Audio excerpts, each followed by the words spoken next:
Hello everyone, I'm Kitor Al-Jamal. My topic for today's is contemporary art, other contemporary art movement, neo-pop art, photorealism, and conceptualism.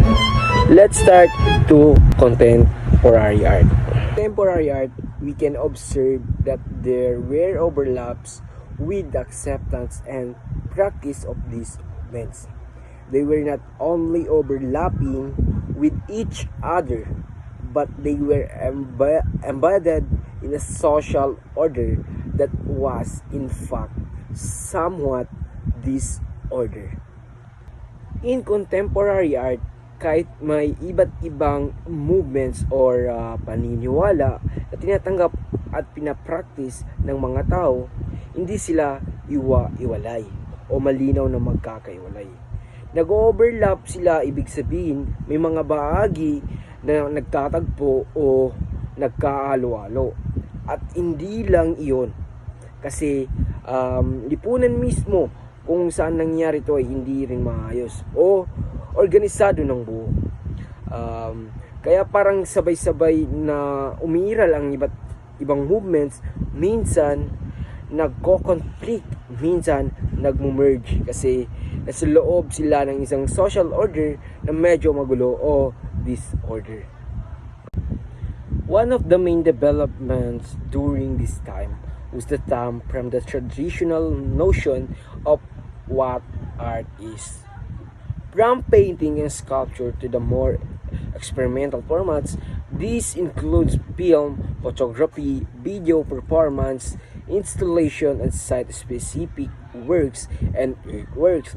Even these formats tended to overlap, leading to interesting and dynamic and otherwise unheard of combination of concept, subjects, materials, techniques, and methods of creation, experience, and even analysis. One of the best important developments nung time na yan ay yung pag-shift mula sa traditional na ideya ng art.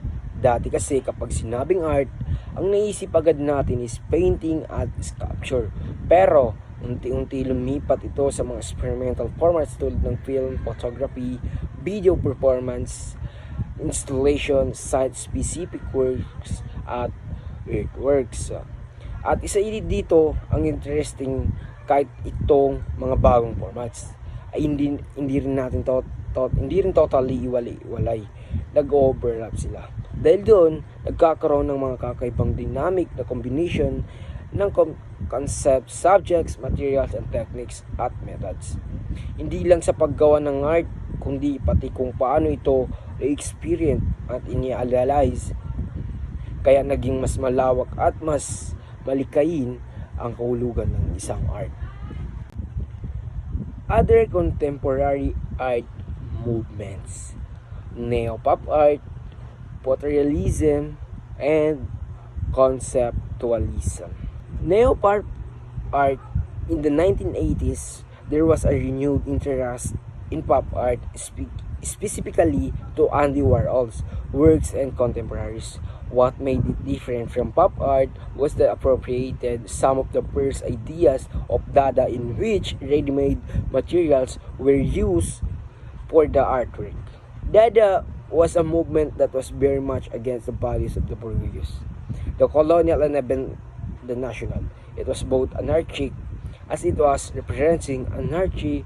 The war ensued because of the values the movement abhors and despises. Noong 1980s, bumalik ang interest ng mga tao sa pop art, lalo sa works ni Andy Warhol at ng mga kasabayan niya. Pero ang kaibahan nito sa naunang pop art ay nagkaroon ito ng influence mula sa Dada movement. Sa Dada, ginagamit nila yung mga ready-made materials, mga bagay na ordinaryo at existing na, tapos ginagawa nilang artwork. Yung Dada movement naman, sobrang laban ito sa mga values ng bourgeois, mga mayaman at elitista, pati na rin sa colonial at national values. Para siyang anarchy o may pagkarebelde kasi inuugnay niya ang art sa anarchy, parang protesta laban sa sistema nangyari pa ngayong war party, partly dahil sa mga values na kinakamuhian at tinutulan ng movement na ito. Aside from this, it does not only reference popular culture but more importantly, criticized and evaluated it. Obtained using popular cultural icons such as Marilyn Monroe, Jackie O, and Madonna, and Michael Jackson, among many others. Some of the artists involved in the revival of pop art was Katerina Preach, Daniel Edwards, Jeff Koons, and Kate Arring, Marcus Tabby, and Damien Hirst, to name a few. Compared to their predecessors, they were more upfront about their evaluation about the world through the works. Ang mga popular culture, ang pop art revival, kundi mas focus sila sa pag-critique at pag-evaluate nito. Madalas nang i-feature ang mga sikat na icons tulad na Marilyn Monroe, Jackie O, Madonna, at Michael Jackson sa kanilang artworks. Ilan din sa mga artists na kabilang sa movement na ito ay sina Katerina Preach, Daniel Edwards, James Counts, at Kate Arring, at iba pa. Kung ikukumpara sa mga naunang pop artists, mas prangka at diretso ang approach nila sa pagpahayag ng pananaw tungkol sa mundo gamit ang kanilang art.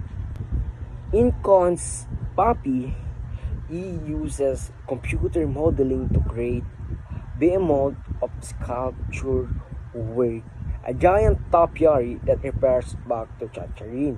Ideas of sentimentality, security, and banality. Flowers, a puppy, West Island Terrier, all marked greeting cards, and chia pets. This work articulates its exploration of the limits that exist between the mass or popular and the elite sculpture. Sa artwork ni Jeff Koons na Poppy, gumamit siya ng computer modeling magagawa ng napakalaking sculpture na parang giant topiary. Ang itsura nito ay isang malaking aso o West Island Terrier na gawa sa bulaklak.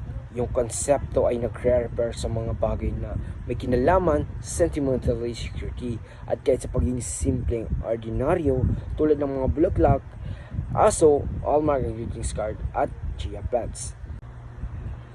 Sa pamagitan ng art nito ay pinapakita ni Koons yung exploration niya tungkol sa angganan o limitasyon sa pagitan ng popular sculptures, masses, at ng elites culture ay art.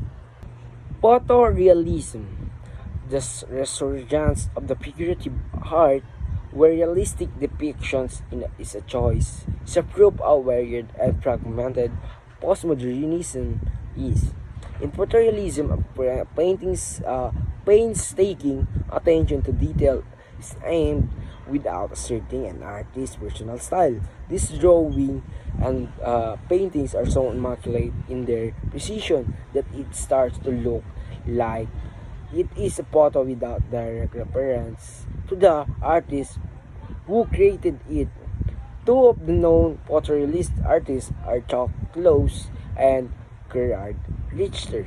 Sa pagbabalik ng figurative art o realistic na paraan ng pag-depict ay nagpapakita kung gaano ka-varied o at fragmented ang postmodernism.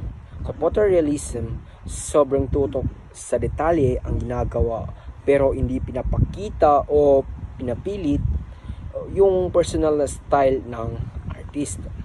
Dahil sobrang linis at precise ng mga drawings at paintings, nagmumukha talaga silang photograph. At alos hindi mo na makilala kung sino ang gumawa dahil walang direktang references sa artist mismo. Dalawa sa mga kilalang photorealist artists ay sina Chuck Close at Gerard Richter. Conceptualism. Other movements were informed and shaped by pop art, such as conceptualism as opposed to celebrating commodities as references to real life. Conceptualism fought against the idea that art is commodity. This movement also brought to the fore issues brought about art in institutions such as museums and galleries where works are peddled and circulated. Some of the major conceptual artists are Jenny Alder, Damien Hirst, and A. Weiwei. May mga ibang art movements na apektuhan at na shape ng pop art tulad ng conceptualism. Pero ang differences imbis na i-celebrate ang commodities, mga produkto o bagay na ginamit sa real life, gaya ng sa pop art, ang conceptualism ay laban sa ideya na ang art ay isang commodity o paninda lang. Ito ay pinapakita ng movement na ito ang mga issue tungkol sa art institution tulad ng museums at galleries kung saan ang mga artworks ay binibenta at pinapaikot bilang parang kalakal. Ilan sa mga kilalang conceptual arts ay sina Jenny Alder, Damien at Weiwei. In conceptual art, the idea or concept is the most important aspect of the work. When an artist uses a conceptual form of art, it means that all of the planning and decision are made beforehand and the execution is a perfunctory affair. Sa conceptual art, ang pinaka-importante ay yung idea o concept mismo ng artwork. Ibig sabihin, kapag gumamit ang isang artist ng ganitong style, lahat ng planning at decision tungkol sa artwork ay ginagawa na bago pang ito likayin. Yung actual na paggawa, execution ng artwork ay nagiging parang secondary lang o simpleng proseso na susunod na lang sa plano. Kaya mas malaga ang isipin at konsepto kaysa mismong physical na anyo ng artwork.